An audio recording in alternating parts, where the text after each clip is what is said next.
I mean, my god, this episode of JoJo really was fantastic. From start to finish, this was probably the best standalone episode of JoJo we've got thus far. For just one reason. Day production. They brought their A-game. When it came to animation and soundtrack, their production really did make it seem like a fairy tale. Make it seem like something you would see on Disney. I was like, man. Because how this episode played out really did play out just like Cinderella.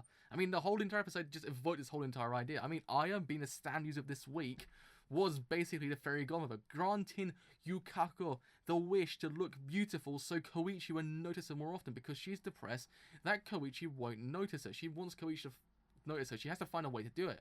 She can't. She finds this beauty salon called Cinderella. I was like, wow. They ain't going to be subtle with that one, are they? And then, after that point, this random person walks out, and she says, oh my god, after putting this makeup on, this guy proposed to me. And then Yukako's like, wow, freaking hell. This must seem legit then. And then what happens is Aya walks out and says, hey fam, you want to look beautiful? I will fracking do it for you. And then she's like, okay, well, it seems alright, I'll go in then. And then after that point, she says, okay, this seems a bit weird. Okay, this looks like cosmetic surgery. What you're going to do to me right now does not seem like something I would imagine would just makeup, because on the outside, the billboard says, if you use my makeup, you will encounter love. And then she says, well, this doesn't look like something I would imagine you would use makeup for. It's just, this looks just like cosmetic surgery. But what happens is I actually reassures of the fact that I'm an aesthetician and I will actually make you look beautiful by just using makeup and massaging, so don't freaking worry about it. And at that point she's like, okay, I've got nothing to lose, because even if I don't counter love, I can get my money back anyway, so there's really no problem here. And after that point, everything really does go well for Yukako. It really does, because in the end, Koichi notices her. They actually kind of go on a pseudo date where Koichi actually is really happy with Yukako. This is the happiest she's ever been, and really for the longest time, this is her happiness. She's with Koichi, she's having a fun time, she's exchanging conversation, which does not lead to maybe Koichi getting in pain, because in this episode as well, Koichi really has just got over whatever's happened before. He's like, well, bygones be bygones, I've got over it, it's fine, so I see no problem here. But here's the catch with the makeup. The makeup only lasts half an hour. So when the clock strikes 4 o'clock, being half an hour since the time when she puts the makeup on, the actual makeup wears off, and Koichi gets his stomachache. He has to run away, picks up the wrong bag, and just darts it, and then Yukako's makeup leaves, and then she runs back to Aya saying, fam, look, okay, this ain't gonna work. You need to find a way to make it last longer, because I can't go on like this, because if I can't be with Koichi longer than 30 minutes, what's the effing point? After that point, what happens is Aya starts to like kind of say, look, I love the fairy godmother from Cinderella, because she grants wishes for Cinderella to actually look beautiful. So that's what I want to do. I want to grant wishes for people, make it look beautiful, so they actually can live happily. And I was like, huh, well, you know.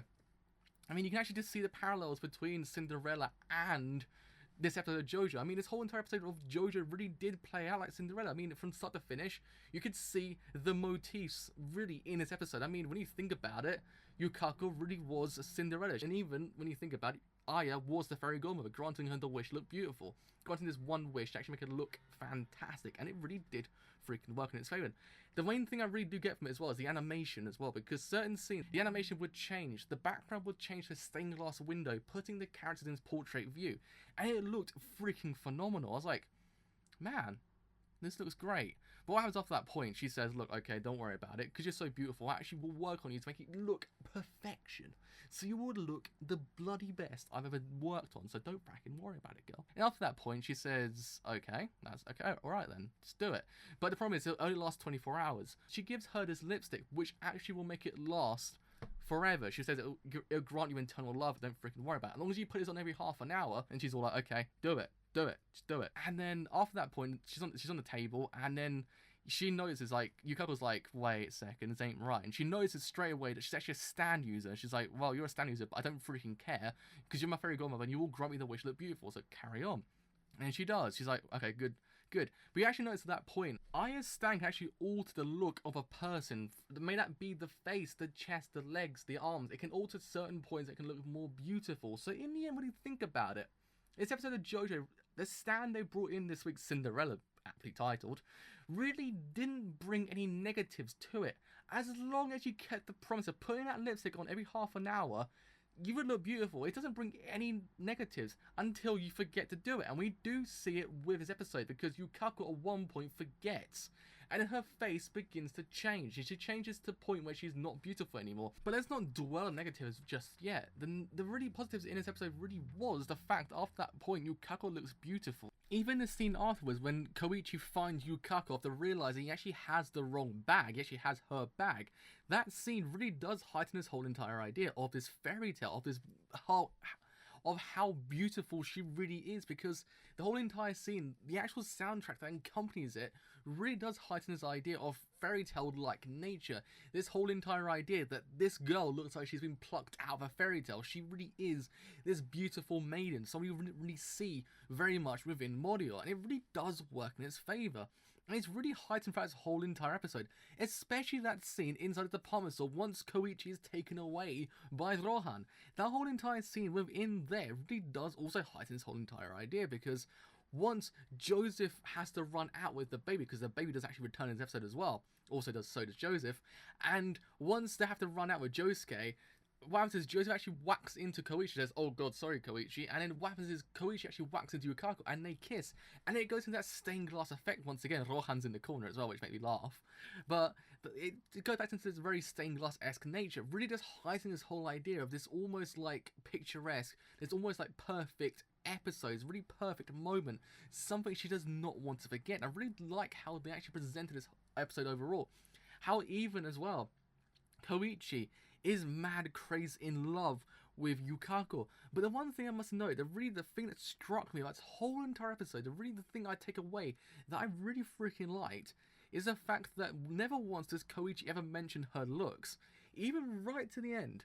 When Yukako actually goes back after realizing her face hasn't been the same ever again, and after that kissing scene, Koichi does not see her ever again, because what happens is she actually forgets to put the actual lipstick on, which she was meant to actually put on, because if she doesn't, her face goes weird, and then she actually loses her face, and she loses her finger, I think her finger lines plus her fingertips, and then what happens is, in the scene afterwards, Koichi actually says to Josuke, "Holy freaking Christ, I've fallen in love with Yukako," and he's all like, "Oh, wait fam, hold on a second here. What is happening there?" I don't know what's going on with your 180, but if you've got feelings, I guess it's not bad, because he never once mentions her looks. In that whole entire conversation, he says he's fallen in love with her personality, so it really does strike me. This whole entire episode revolves around the whole idea of Yukako changing herself so Koichi will notice her more often. Yes, that does happen. Once she changes herself, Koichi does notice her. He does feel more drawn to her. But here's the other thing to note. He hasn't fallen in love with her looks, he's fallen in love with her personality. It's even evident right at the end of the episode, when that whole entire scene, Yukako has to get her face back, and even Koichi to actually do it for her, to find her face. That whole entire scene just made you realise that, yeah, he has fallen in love with her personality, because once he walks into the entire salon and sees, well, friggin' hell, something's going down here, that whole entire scene, he goes, "I know that person, I know that's Yukako because of her hardened personality." And I was like, yeah, he knows it. Even Aya notices it. Aya says, "Look, you've abandoned yourself, but other people have seen your personality." And I was like, yeah, it's true when you think about it. Everyone else has seen her personality rather than her herself. She sees herself rather for her looks than anything else.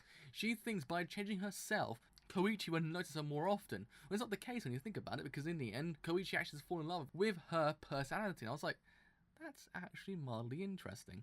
It really is. I really liked it. I thought it was actually a really nice episode overall, because for me, this whole entire episode, I don't know whether anyone else really notices it besides me, but when you think about it, for me, Yukako did not change that much. She didn't really look that much different from her previous self to where she is now. The only thing that really did change for her really was how the episode was presenting her as a whole. That's something that really did change. She was changed as very much and made him plucked out of anything. Like, she was plucked out of a fairy tale. That's really what she was like.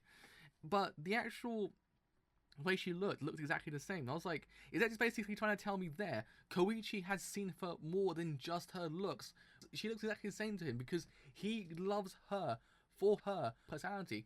Even culminates in that whole entire last scene when he just says, look, to Aya, when he actually has to find her face. Like, look, if I find the wrong face, if I put the wrong face on her, please, can you hit my stand echoes in the eyes so I can become blind? Because I know for her personality, she would not like me to look at her ever again if I get the wrong face. So could you please hit me so I'll become blind? Because I love her. And I was like, man, damn, he's actually a freaking great dude. I was like, I didn't expect it, because the whole entire anime, he's been a freaking fantastic character, but this episode really just heightened his whole entire character to a point where I really freaking liked him. I thought he very much was husbando material, but I really do like it. The episode really overall was a freaking fantastic one. How it all ends, I really sees how much of a great person Koichi is. Yukako gets her face back, and then everything lives happy ever after. Koichi and Yukako become an item. I was like, okay. Really, overall was really nice. And the very last shot was even better. And I was like, man, overall, freaking fantastic episode. Hopefully, we get more like this, because it looks like it's going to be a fantastic series overall. So, yes. With all that said, I have been a driver. Have you enjoyed my video as a whole? And do leave a like. Do leave a like, because it does help me quite a bit. If you have enjoyed my content as a whole, and do leave a sub. Do leave a sub, because it does help me quite a bit. But, with all that said, I've been a driver. And I shall see you guys later.